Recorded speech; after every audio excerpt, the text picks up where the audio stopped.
Assalamualaikum warahmatullahi wabarakatuh. Salam sejahtera bagi kita semua. Saya Ratih Kadarti Anjilni, SE MAK dengan nomor NIDN 0408089201 adalah dosen tetap program studi Sarjana Akuntansi Universitas Pamulang.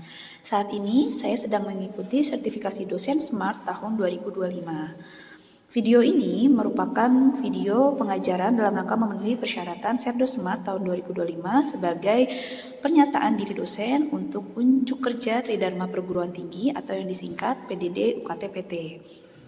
Video ini berisi tentang mata kuliah Sustainability Accounting disertai dengan video pembelajaran tatap muka di kelas.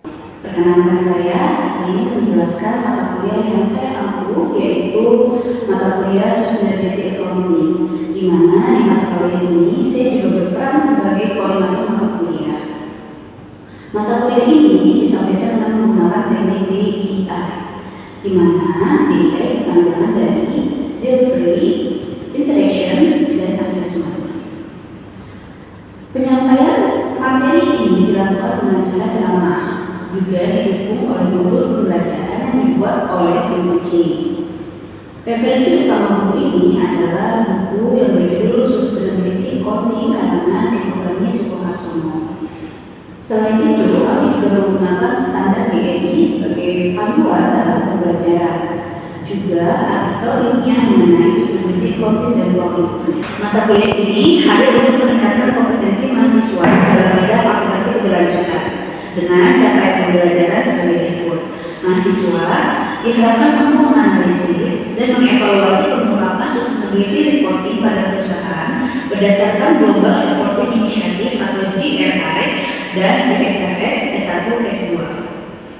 Sejalan dengan capaian tersebut atau CPNK ini, tim teaching membagi sub CPNK menjadi 21 materi pembelajaran. Di antaranya, materi pertama, gambaran umum Sustainability Accounting. Materi kedua, gambaran umum CSR di Indonesia. Materi ketiga, Sustainability Reporting. Materi keempat, pelaporan GRI.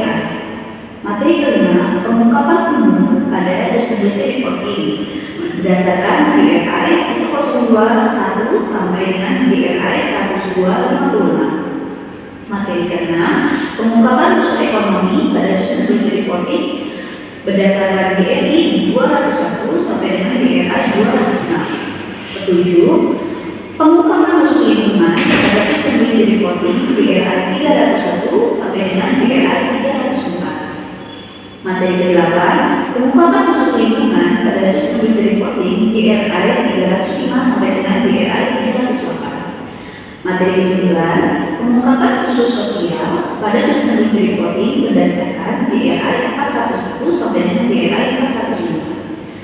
Materi 10, pengungkapan khusus sosial pada Sustainability Reporting GRI 406 sampai dengan GRI 419.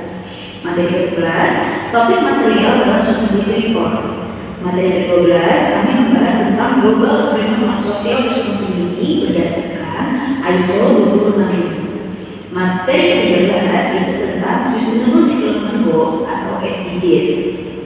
Pertemuan materi ke-14, Conceptual Framework Sustainability Reporting. Materi ke-15, fondasi teoritis berdasarkan riset pada Sustainability Reporting. Pertemuan ke-16, kami membahas panduan pelaksanaan CSR. Materi ke-17 tentang Sustainability Accounting 8000 atau SA 8000. Materi ke-18 kita membahas tentang OECD. Materi ke-19 akuntansi sosial. Materi ke-20 membahas tentang isu dan riset-riset terkini di bidang Sustainability Accounting. Materi 21 membahas isu dan riset-riset terkini di bidang CSR. Demikian penjelasan terkait mata kuliah Sustainability Accounting. Selanjutnya akan saya tampilkan proses pembelajaran yang dilakukan secara tatap muka di kelas. Ikut videonya. Oke, selamat pagi teman-teman. Kita masuk ke pertemuan 2 dan 3. Seperti yang kita bahas kemarin, kita sudah membahas tentang Sustainability Accounting definisinya ya. Nah, Sustainability Accounting itu kan akuntansi keberlanjutannya teman-teman. Tentu ini memiliki perbedaan dengan akuntansi yang kita pelajari selama ini gitu. Nah, gambaran umumnya yang kemarin dijelaskan itu kan ada atau lahirnya SDGs, Sustainability Accounting itu karena adanya SDGs pertama atau Sustainable Development Goals. Kemudian dari adanya Sustainable Development Goals, ini pertama ya itu kita kembali. Nah kemudian dari adanya SDGs atau tujuan pembangunan berkelanjutan, itu kan kesepakatan seluruh dunia ya, bahwa kita sepakat bahwa bukan hanya planet dan people ya kita perhatikan, juga planet dan profit, tapi juga planet dan people. Nah dari situ timbullah komitmen perusahaan, bukan hanya perusahaan tapi juga government, juga akademisi, semua sepakat bahwa yang kita bangun ini saat ini bukan hanya profit, tapi juga people dan planet. Nah dari situ timbullah undang-undang untuk Indonesia sendiri, yaitu kewajiban untuk melakukan CSR. Nah, pada pertemuan ini kita akan membahas apa itu SDGs, kemudian dan apa itu CSR. Begitu. Nah, kemudian apa sih manfaatnya jika CSR ini kita terapkan khususnya di Indonesia? Nah, pertama kan kita bahas ya. Oke, jadi kita hari ini membahas SDGs dan CSR. Nah, Sustainable Development. Sustainable Development itu apa sih? Yang di pertemuan pertama yang pernah dibahas, Sustainable Development adalah tujuan pembangunan berkelanjutan. Kalau bahasa Indonesianya, sustainable itu adalah berkelanjutan, development itu adalah pembangunan. Nah, jadi berangkat dari dua kata itu, sustainable development, pembangunan berkelanjutan, itu adalah pembangunan yang berkelanjutan, adalah proses pembangunan yang secara optimal memanfaatkan sumber daya dan pembangunan yang terstruktur dan terencana. Jadi kalau membangun sesuatu yang terstruktur pasti berantakan. Kita juga sebagai mahasiswa pasti punya perencanaan kan? Kalian punya rencana untuk waktu? Punya. Tertulis? Tertulis, baca di jurnal, terus waktu bulan Juli 2025. Itu pasti dalam masa kalian terus sukses tepat waktu insya Allah. Nah, seperti juga SDGs. SDGs itu bukan hanya tujuan, tapi juga tertulis dia di dalam suatu panduan namanya SDGs, Sustainable Development Goals. Nah, sebelum ke sana, sebenarnya apa sih? Sebenarnya ini adalah tujuannya itu untuk mengoptimalkan manfaat sumber daya alam manusia, sumber daya alam dan manusia. Jadi kalau kita tahu, kita kan membangun ekonomi itu nggak cuma sekedar memperoleh laba setinggi-tingginya dengan cara menekan biaya serendah-rendahnya. Nggak hanya itu ya, tapi juga kita harus memikirkan sumber dayanya, apakah akan habis atau tidak, seperti itu. Nah, dari situ, makanya kita sekarang fokus kepada 3P tadi. Nah, terus upayanya apa? Nah, indikator sustainability accounting, sustainability development itu ada upaya ada 5. Yang pertama, kestabilan ekonomi. Nah, pembangunan yang baik adalah pembangunan yang bisa mendorong efisiensi ekonomi dan mencapai sumber daya alam, di mana nilai ekonomi dapat dihitung sebagai kapital dalam rangka accounting ekonomi. Jadi ekonomi yang stabil itu yang alat ukur yang baru. Kalau selama ini kan indikator pencapaian SDGs apa aja? Pencapaian ekonomi yang baik adalah GDP, ya kan? Kalau kita tahu ada gross domestic product. Kemudian ada lagi angka pengangguran, ya kan? Nah, tapi sekarang kestabilan ekonomi itu diukur dari unsur ekonomis juga, berapa zat emisi karbon yang dihasilkan oleh perusahaan, berapa banyak dia bisa menghasilkan solid mengolah limbah dengan sebaik-baiknya. Itu sekarang menjadi alat ukur kestabilan ekonomi seperti itu. Jadi bukan hanya tingkat kemiskinan, bukan hanya berapa banyak negara juga membantu alam untuk menjaga alamnya. Nah, kemudian ada unsur ekologis dan budaya di sini. Unsur ekologis itu pembangunan yang berkelanjutan harus memperhatikan unsur ekologis dengan memelihara berbagai tatanan lingkungan dan keanekaragaman hayati yang ada. Oke, kalau mengacu kepada saat yang sekarang terjadi, menurut teman-teman bisa nggak pembangunan kita ini tercapai dengan memperhatikan keanekaragaman hayati? Menurut teman-teman bisa nggak? Seharusnya bisa ya, seharusnya bisa. Tapi yang terjadi saat sekarang, manusia tuh semakin banyak ya. Kita berkembang biak, punya anak, berkeluarga, itu tempat tinggal nggak? Tapi di mana lagi? Akhirnya Bogor yang dulu di gunung-gunung, sekarang gunung hanya nama jalan, ya kan? Rata-rata gunungnya udah nggak ada, dari keruk semua, menjadi tempat tinggal. Bagaimana lagi itu adalah pembangunan, sebuah pembangunan, yaitu itu. Kita nggak mungkin nggak punya rumah, ya kan kita punya tempat tinggal yang layak seperti itu. Nah, kan banyak di daerah sana Bogor yang gunungnya dikeruk menjadi perkotaan, pemukiman. Pun kita, kalau kita tahu kasus Raja Ampat ya, yang di Papua, memprihatinkan nggak untuk kalian?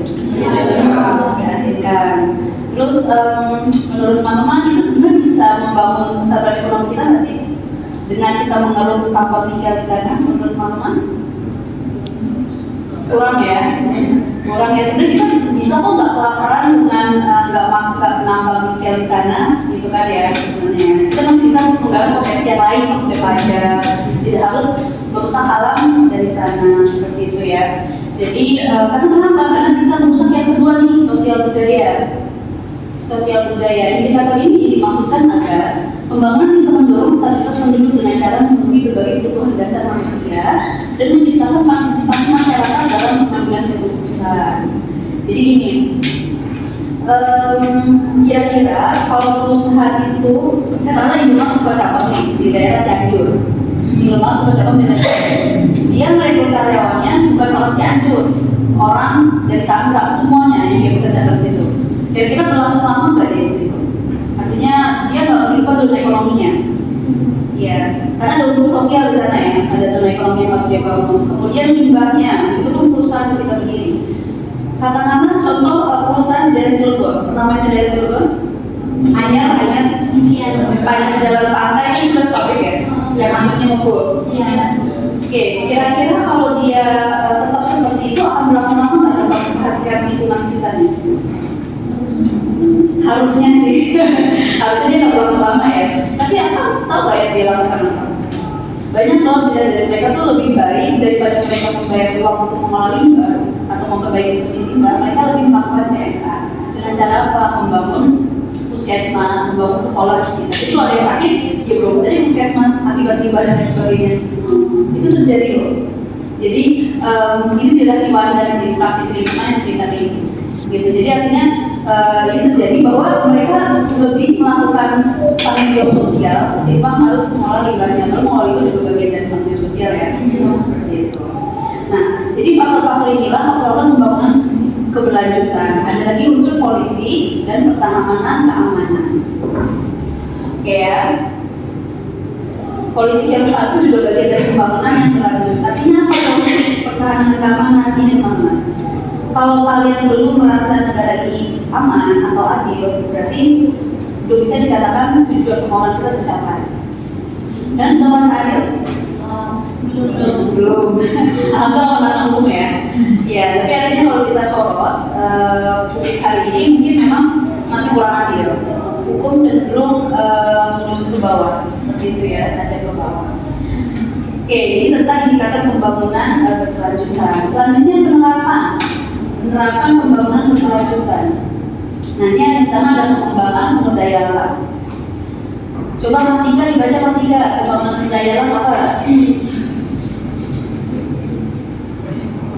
Pengembangan sumber daya alam, penerapan berkelanjutan gimana? Pengembangan sumber daya alam sebagai bentuk sumber daya alam yang dimiliki oleh negara, terus diusahakan agar negara kita sendiri bisa mengolahnya dan menjadikannya mandiri tanpa harus membutuhkan bantuan dari negara lain. Contohnya yaitu dari PT Freeport Indonesia. Oke, sebelum kesini teman-teman pernah dengar nggak? Kita tuh punya BOT. Kamu pernah cerita tentang BOT? Belum ya, Board of Transfer. Jadi gini, sebenarnya pengembangan sumber daya alam ini dalam rangka kita juga support infrastruktur pembangunan. Cuma ada dua masalah. Yang pertama, satu kita nggak mampu karena nggak punya uang. Ya, yang kedua, sumber daya alam ini manfaatnya akan kita terima, tapi juga kita sekali lagi tidak mampu untuk mengolahnya, maka kita butuh kerjasama dengan pihak kedua. Nah, pihak kedua ini katakanlah Freeport. Sebenarnya Freeport kan baru sekarang kita miliki 50% satu sahamnya ya. Ya. Tapi banyak lagi, bukan hanya Freeport, sebuah daerah itu yang dibangun dengan kerjasama dengan pihak asing atau pihak luar. Dengan cara apa? BOT. Jadi BOT itu membangun dengan transfer. Jadi katakanlah ibu punya uang, ibu pemilik investor, terus ibu mau membangun Tangsel. Nah, ibu membangun selama 50 tahun, ibu boleh mengambil laba sebanyak-banyaknya. Kemudian nanti setelah 50 tahun ibu harus pergi Tangsel jadi milik Pemda, jadi milik Indonesia. Jadi akarnya selama 50 tahun itu menjadi dengan Freeport juga. Jadi akarnya 50 tahun. Gitu. Jadi kalau kita mau membangun sumber daya alam katakanlah nikel di Papua, itu juga sebenarnya nggak murni punya kita semua. Gitu karena katakanlah ada beberapa PT asing juga kan investor asing. Itu kenapa kita nggak mampu sendiri? Kan kita tadi keterbatasan sumber daya. Nah, dia bisa memiliki kalau misalnya jadi ya syukur enggak, kalau dia bisa memiliki tambang itu selama 50 tahun, mengambil laba sebanyak-banyaknya untuk keuntungan mereka, itu oke. Tapi setelah itu jadi milik Indonesia. Nah itu yang terjadi. Itu adil nggak sih sebenarnya? Ya kalau misalnya akhirnya merusak itu memang tidak adil ya. Tapi untuk membangun sebuah daerah kan kita mampu bekerjasama dengan swasta. Ya, sedikit mention ya, APBD kita Banten aja di Banten ini bicara sektor publik nggak apa-apa kan bicara pemerintah. Banten aja APBD-nya itu hanya 12 triliun sebanten loh. Sebanten. Tahu satu perusahaan BCA bayar pajaknya aja 6 triliun. Jadi APBD Tangsel cuma miliaran ya. APBD Banten itu 12 triliun. Banten satu provinsi. BCA satu perusahaan bayar pajaknya aja 1 tahun 6 triliun. Kalian boleh cek kalau itu. Jadi penting nggak swasta buat kita? Itu baru BCA, belum Pertamina, belum Tambang, belum Antam, belum yang lain. Ya, seperti itu. Makanya pembangunan sumber daya alam itu nggak bisa kita sendiri, pemerintah pusat, pemerintah daerah, karena pasti perlu peran swasta juga. Nah makanya sekarang swasta diporotin, ya nggak apa-apa. Namanya CSR ya kalau teman-teman tahu. Itu juga bisa kalian gunakan untuk beasiswa teman-teman. Kalau kalian cari beasiswa, saya juga tahu dalamnya. Oke, yang kedua, Mas Ali, dibaca Mas Ali. Yang kedua, kemajuan desa dan daerah terperinci.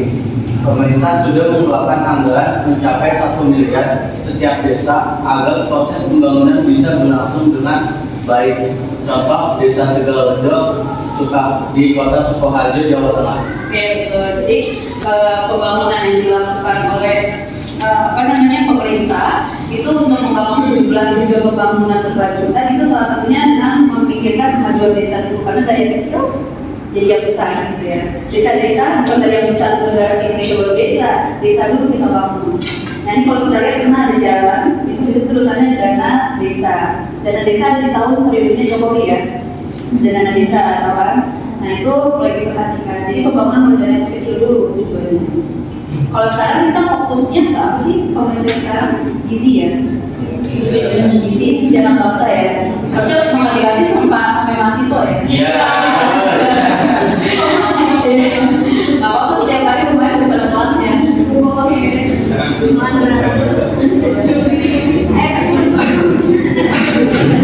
Kita butuh gizi kan sekarang. Iya, benar.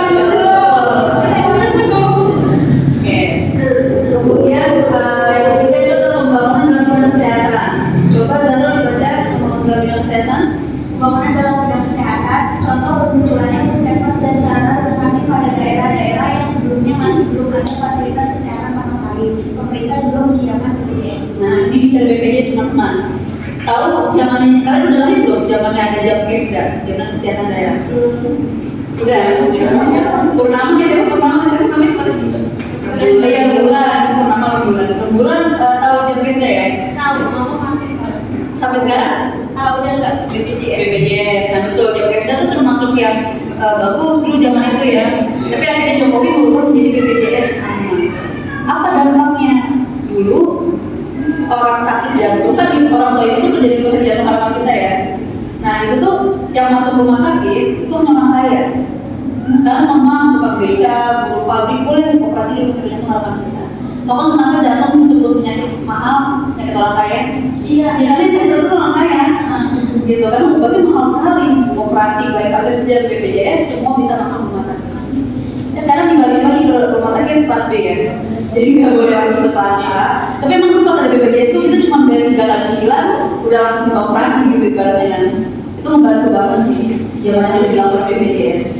Nah, tapi intinya pemerintah fokus kepada kesehatan saat ini untuk bicara pembangunan. Nah, sekarang menyediakan fasilitas transportasi yang memadai. Coba Mas Dava dibaca menyediakan fasilitas transportasi yang memadai.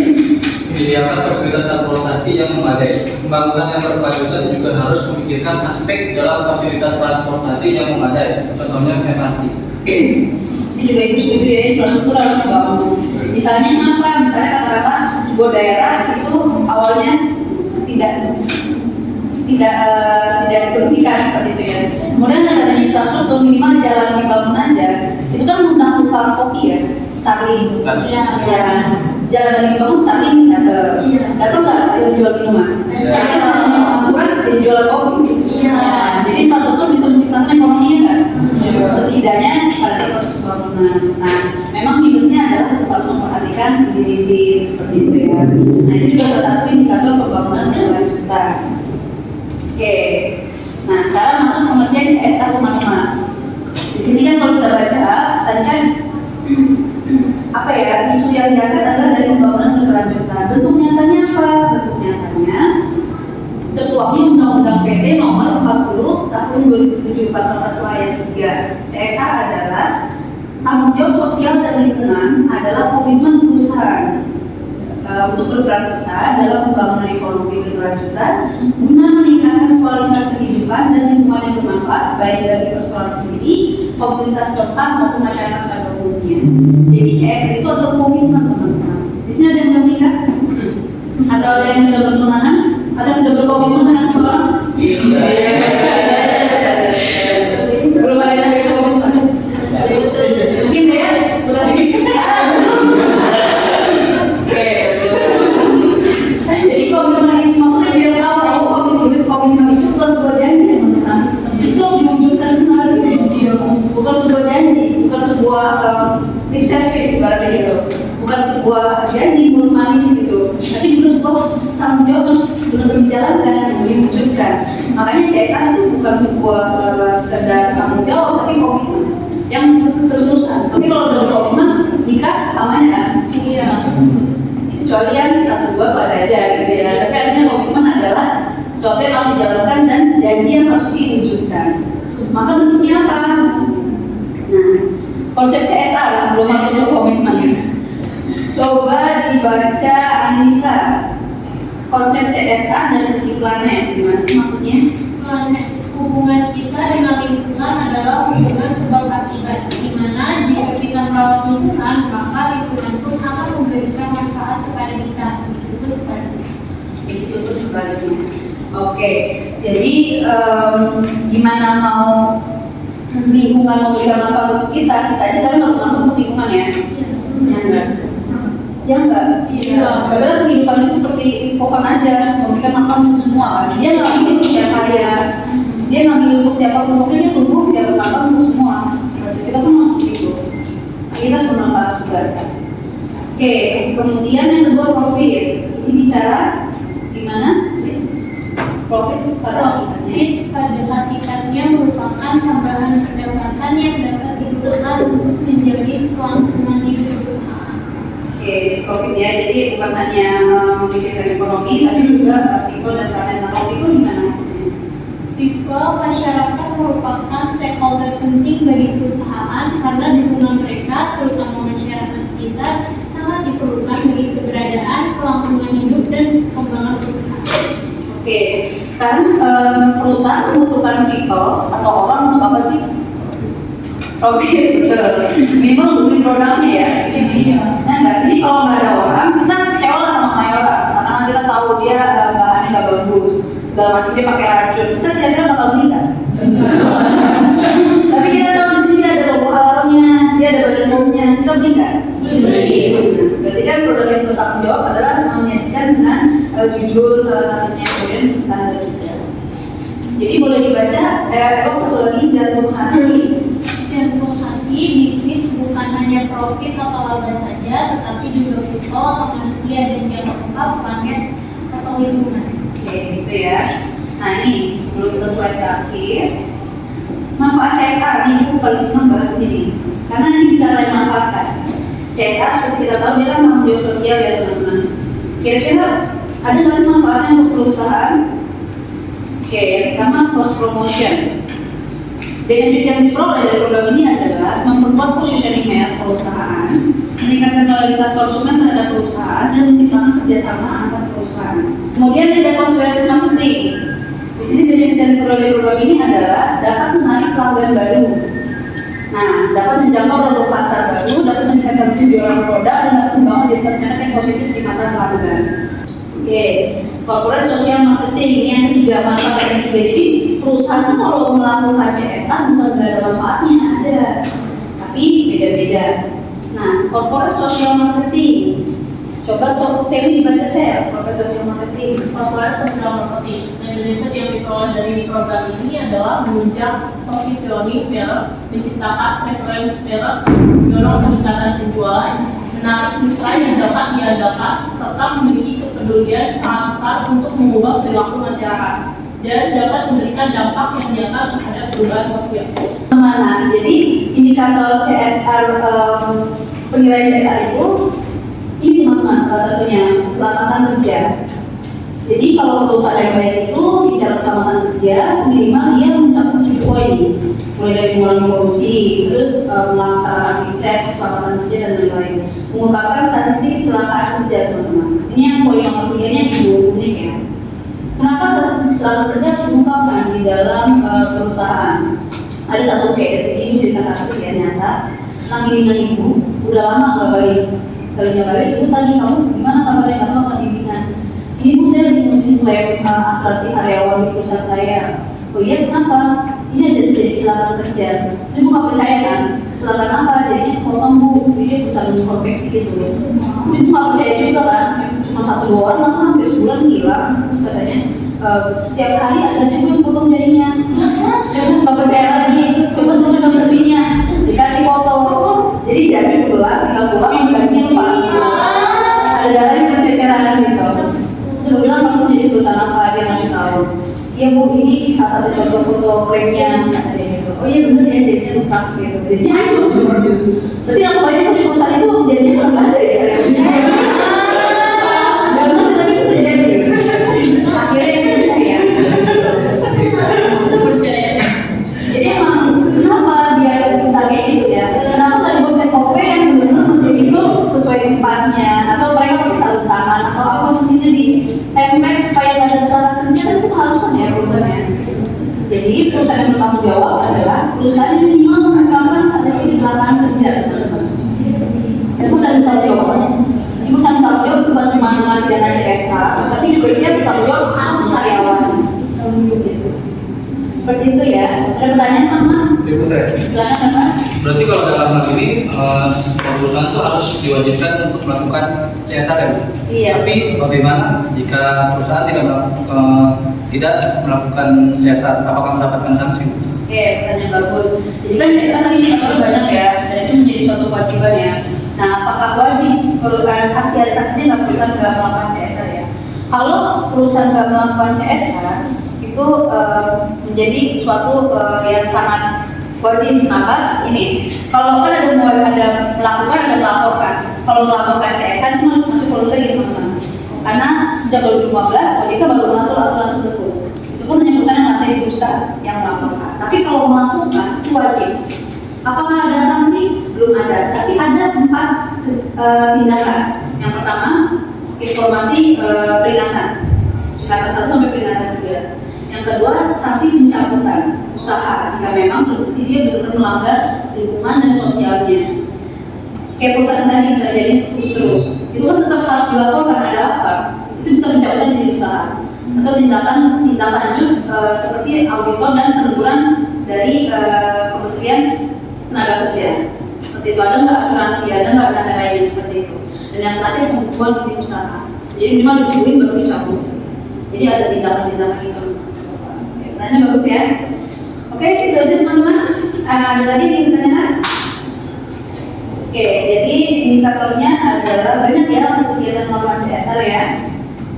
Oke, keterlibatan masyarakat seperti yang tadi bilang, contohnya ada mensponsori kampanye nasional, jadi bukan artinya kayak politik, bukan jadi kayak kampanye hari Sedunia, kampanye hari Ibu Sedunia, misalnya atau Ibu Sedunia seperti itu ya.